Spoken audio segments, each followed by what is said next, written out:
Okay. And we are back. Welcome to the soapbox where people who work, care, and see, I messed up already. All right. No energy. Okay, let me go again. And we are back. Welcome to the soapbox where people who work, volunteer, and care about recovery tell us who they are and what they are most passionate about.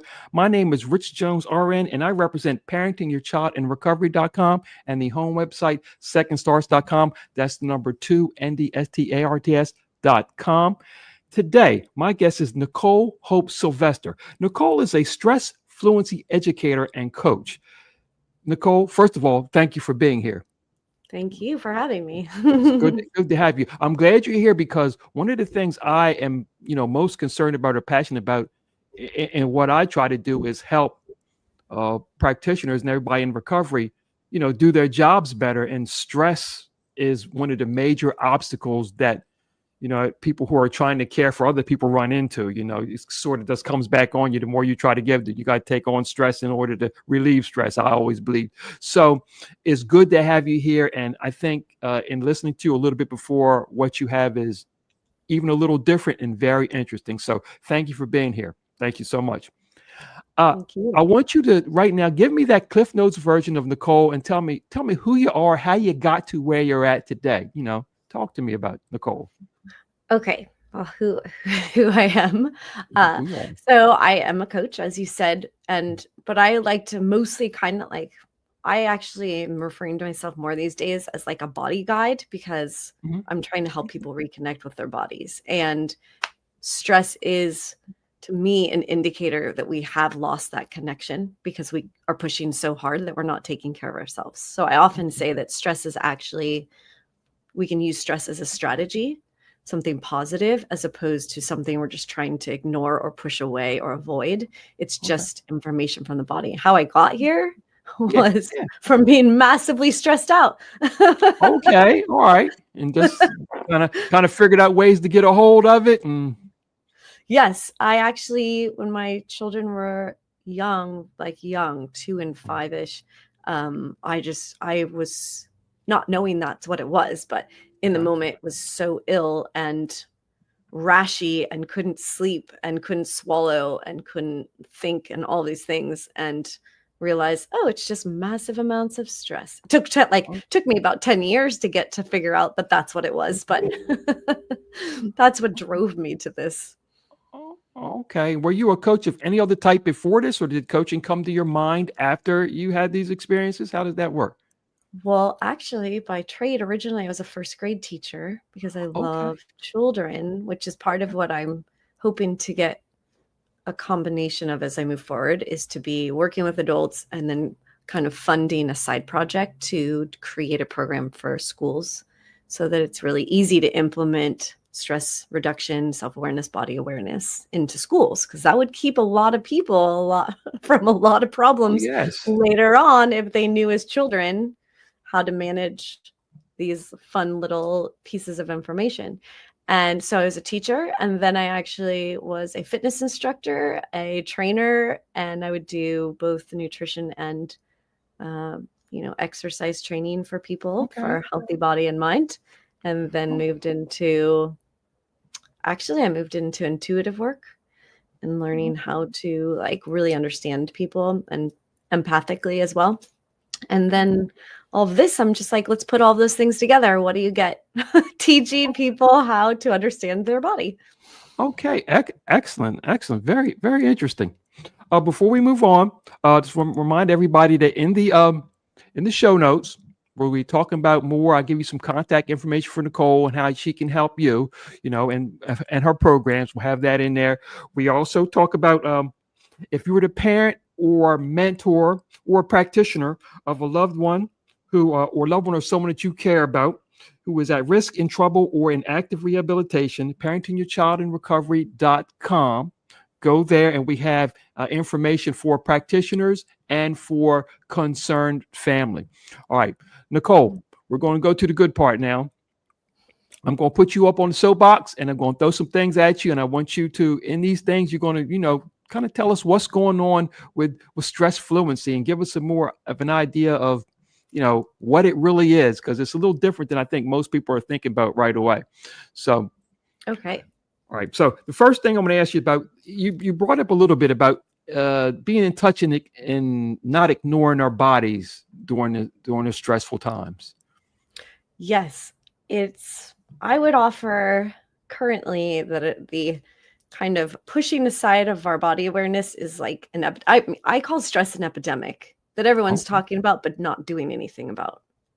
Okay. Right? Like, Right. oh, I'm stressed is such a common thing, but then we just go bop, bop, bop. Like, I'm stressed now, back to whatever we were talking about. And Right. I'm like, whoa, whoa, whoa, whoa.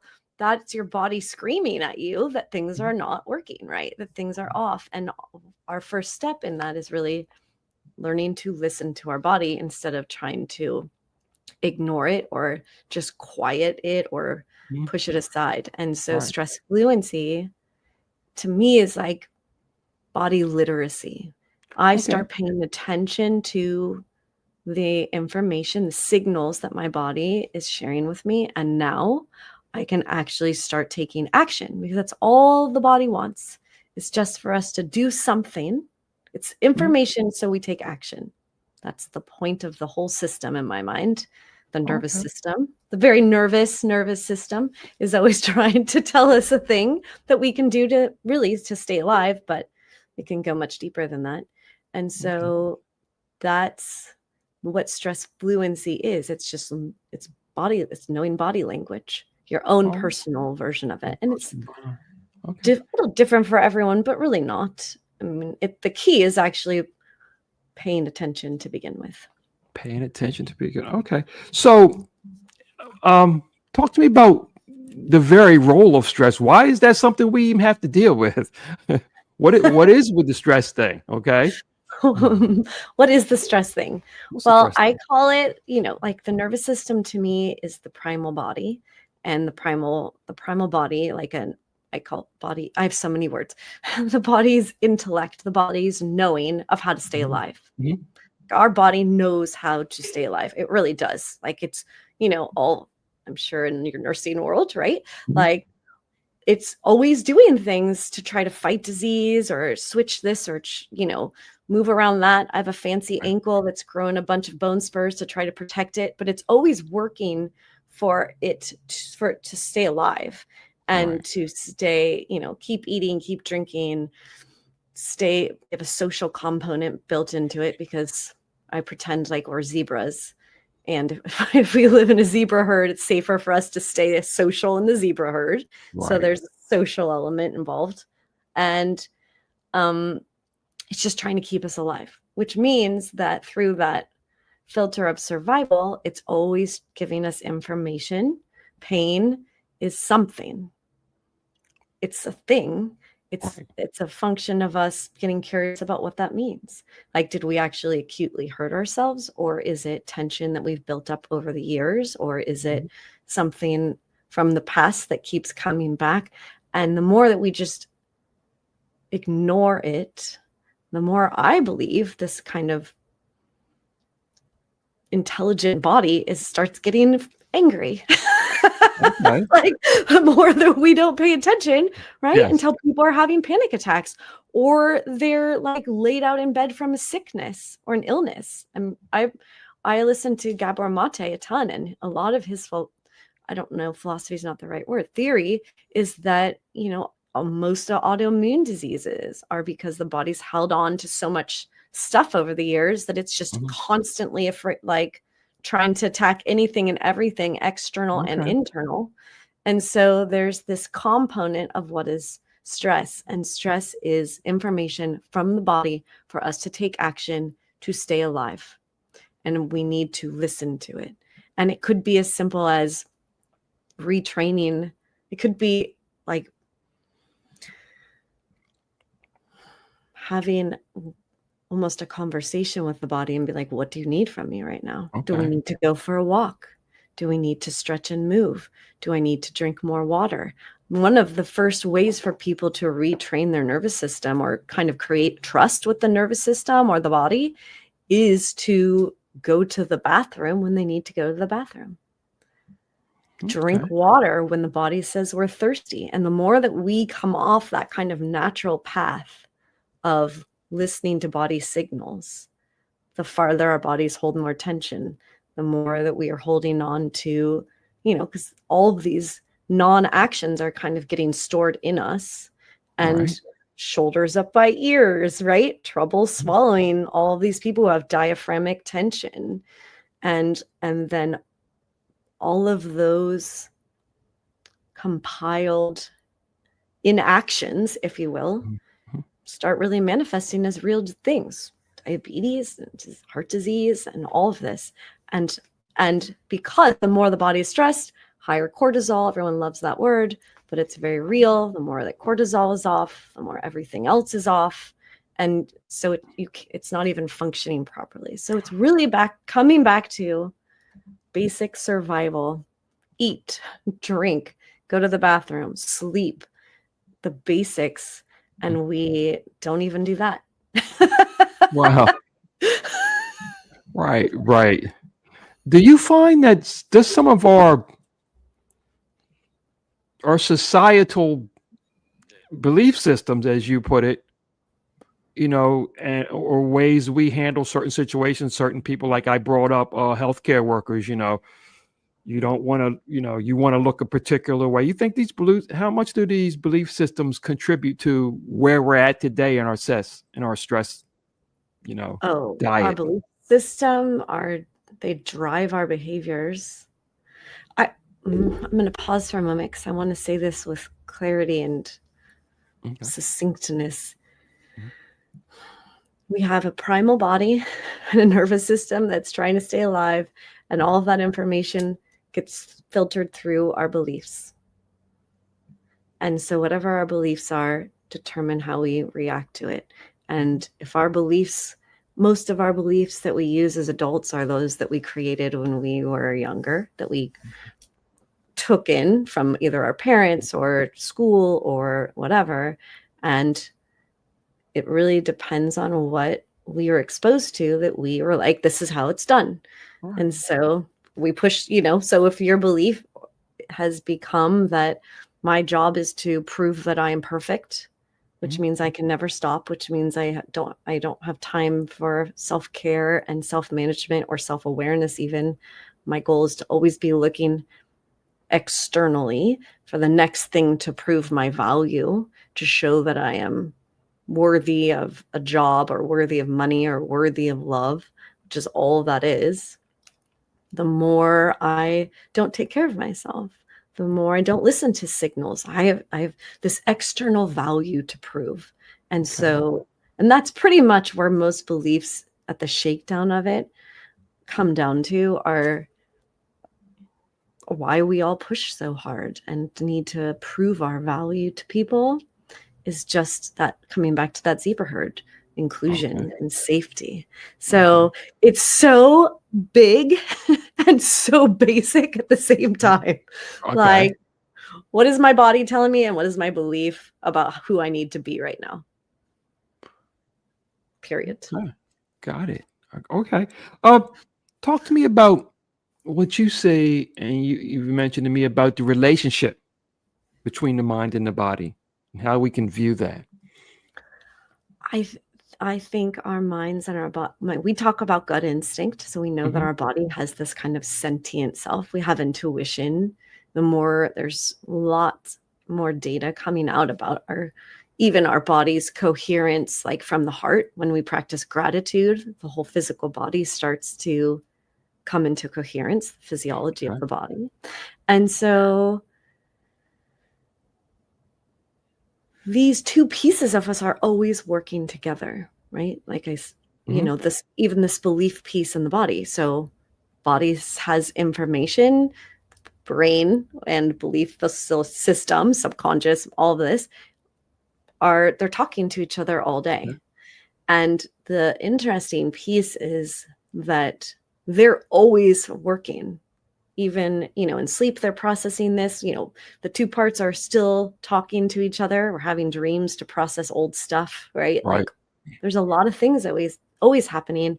And interestingly, and most kind of curious thing that I stumbled on is that 95% of what we're doing in our middle age and older, like 35 and older, is we're working on an autopilot system of body having a reaction or brain having a thought, subconscious mind, and then we just do.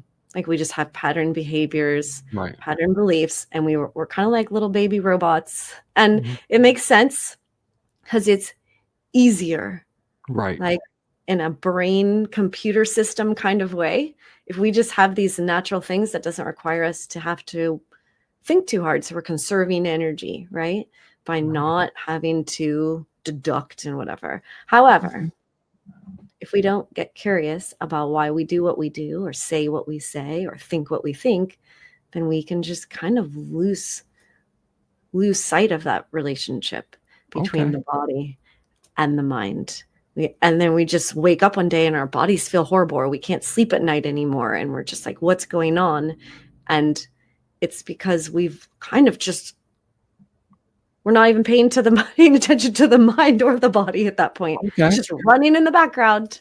So that key of coming back to an intention of paying attention to the body makes it easier for us to pay attention to the mind and to see the interplay and work and start to develop an awareness of how they can work together. And it's really amazing. I mean, there was a point where I was so depressed that I could not get out of bed, and I was like, maybe borderline, I wouldn't say suicidal. I would say the word don't care. Like apathetic, right? That's actually a nervous system really down low, and it's trying to stay aliveness, if you will. And I just started understanding the mind-body connection and understanding how to move my body, how to take care of my body, how to honor it, how to pay attention to my thoughts and that interplay. And like, I don't have to take anything. I take like my vitamin D, you know, like, and I was able to really like move out of that because it was just a nervous system stuck point. And I really like people to know that, because we just have to really understand our bodies way more, and we just don't. Like the general public just hands that knowledge over to other people outside them, which is great. Okay. And it would be valuable for us to understand what's happening inside the thing that we live in till the day we die. Okay. Very well put about that. Very well put about that. Okay, excellent. Remind everybody in the show notes, have more information about Nicole's program, how you can get in touch with her. You'll find this very interesting, as I do, because it's something that we deal with, and the people that we, or most of us, work and try to help are dealing with it too. And this is so basic, but yet it's sort of something that gets past us. You know, like you said, we're living on automatic. We're all doing it. So we definitely want to think about that. And also remember too, if you are a parent, mentor, or practitioner who cares or works with young adults at risk, in trouble, or in active rehabilitation, parentingchildrecovery.com is a non-clinical option that accelerates and multiplies results, leading to permanent and long-term recovery. Okay, Nicole, let's move on to the next part here. I want to talk about some of your projects and what's going on. Tell me about the Stress Fluency program, and what does that look like if somebody was to try to get involved with you with that? What does that look like? Thank you. So there's two different versions. One version is that I'm moving into working with businesses, because work seems to be a very common place for us to start feeling that stress. And so I figured go to the source. So, and I have programs where I work with individuals, which is also incredibly beneficial because it gets to be more personalized, and we really can understand a lot of what's going on. And that is a huge piece of it.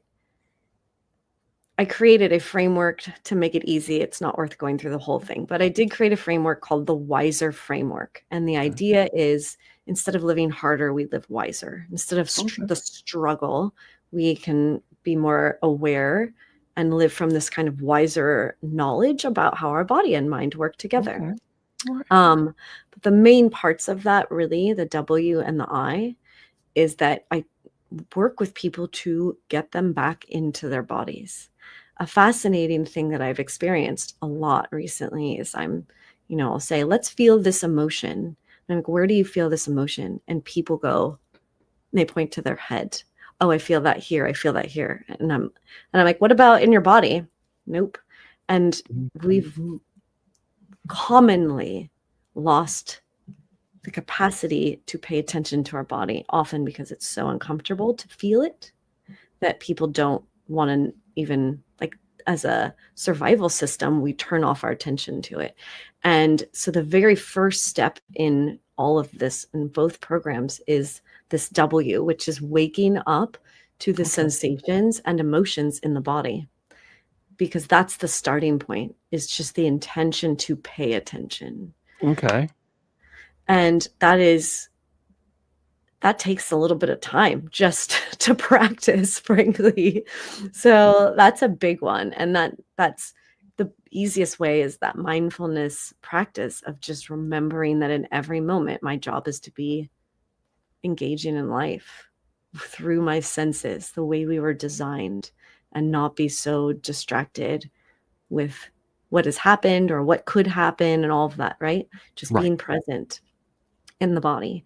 And when people start to allow that to become more of their habit, which takes time, and there's a lot of things that can be done in that to help the body calm down and release old tension and stuff like that, even old stuck, I don't love to say the word trauma, but that would be old stuck stories. Challenge stories is a better way for me to explain it, that can be in the body. And for work, I mean, I want to plug for a second for people who work with people who are hurting.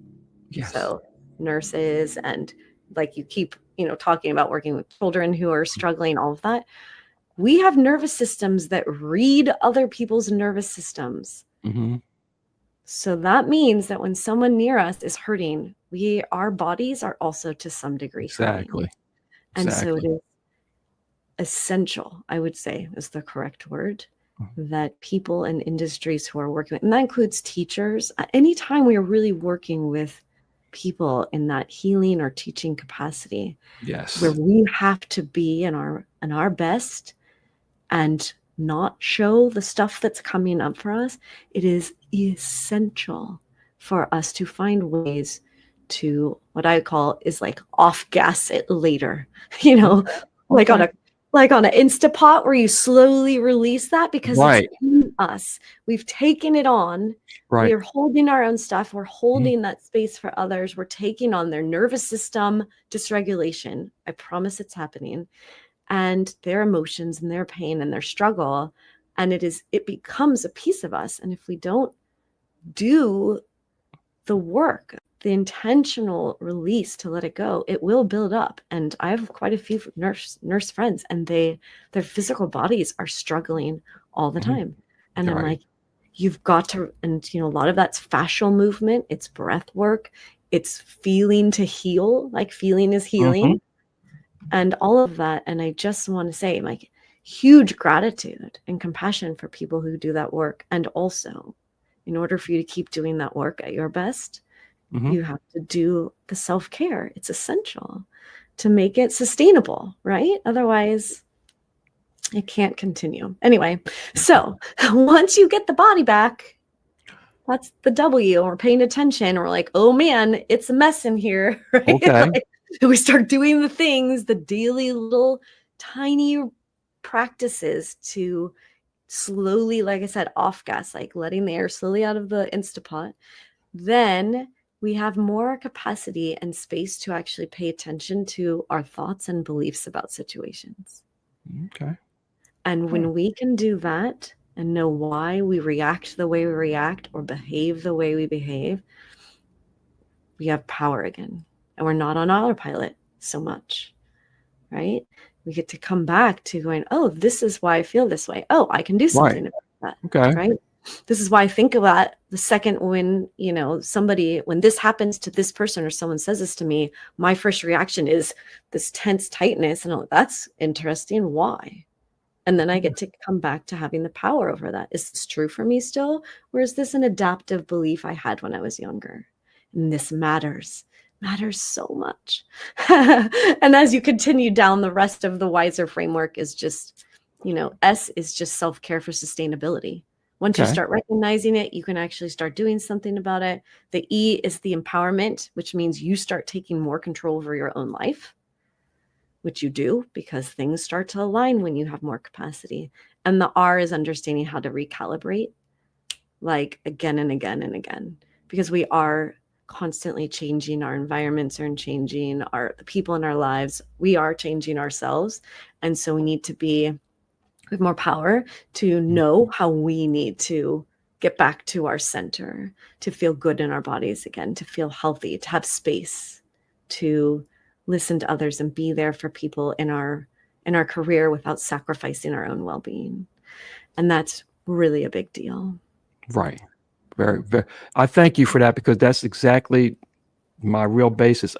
Just so grateful that you would come on and talk about that, because the people in this space, and the ones that I even think I created the show for, they have a tendency to be, and I saw this from a television show, but it never left me.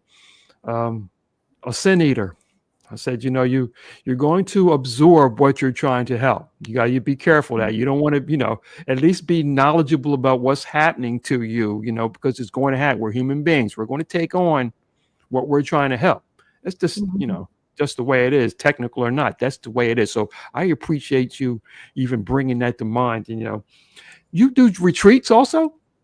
I do retreats. They're starting to grow. It's a lot of this exact same practice. It's much easier when you have people in a small space for like a continuous amount of time to really get them to feel more relaxed, more calm, to start having that space.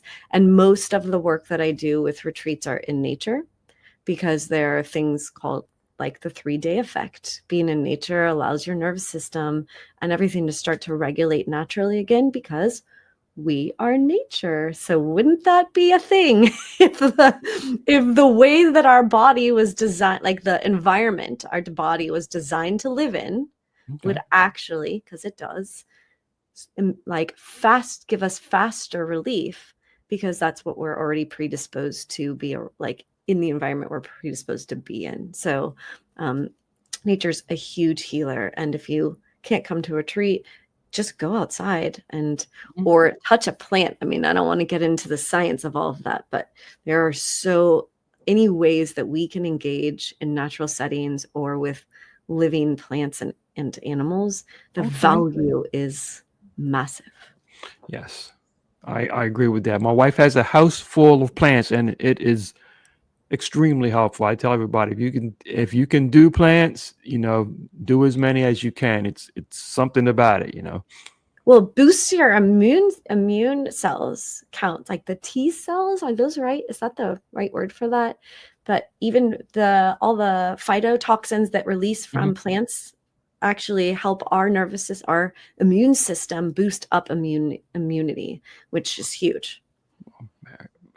Very excellent. Now you do now your retreats. I'm assuming there's one-on-one abilities to work with you, and then work with groups also at the same time. Yes. Okay. It's really the nice thing about that time that I spent doing the intuitive work is that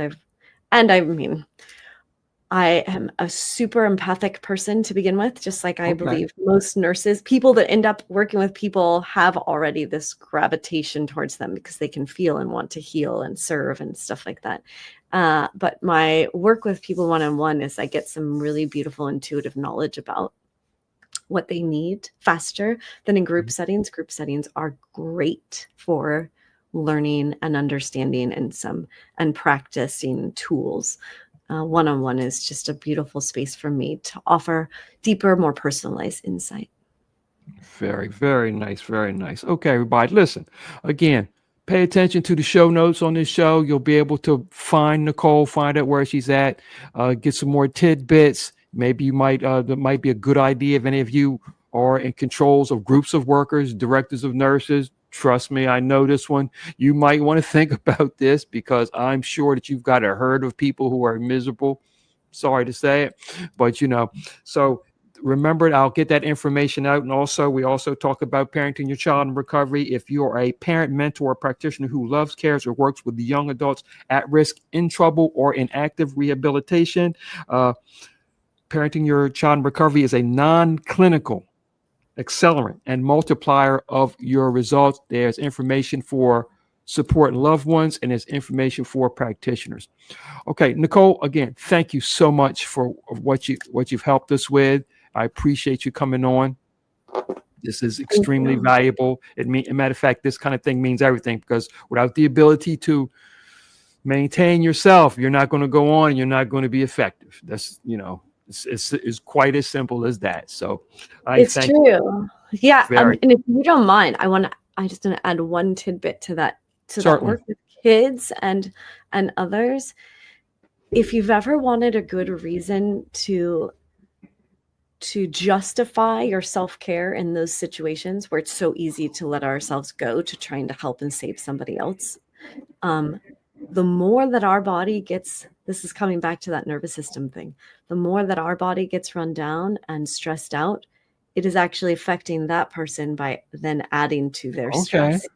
So sense nervous systems and people who are empathic, people who, all of us, right, who have mirror cells in our brains, which mirror and feel oftentimes what the other person is feeling and experiencing and seeing. It is, again, coming back to that word essential, we don't want to add to their issues. Right.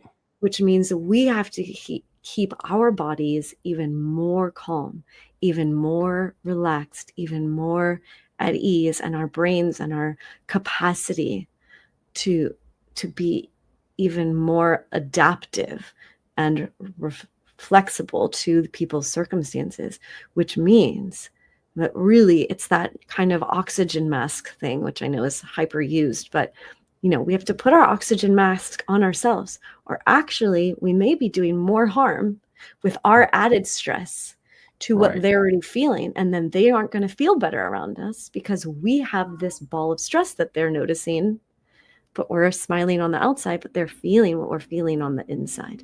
And so there's a real importance for us to recognize that relationship to how we actually are experiencing each other in those circumstances. Okay. Very, very, very, very good. Very well said. Thank you so much. Again, thank you. That information is priceless. So thank you. If you find yourself in a position to get in touch with Nicole, my suggestions are that you do, because if you're thinking about it, that means you really need it a lot, if you're even thinking about it. So for myself and Nicole, I want to thank everybody for being here. And as always, in closing, I want you to go out there and help somebody get better, help somebody stay better, and most importantly, let's help somebody be better. Thank you. Thank you so much.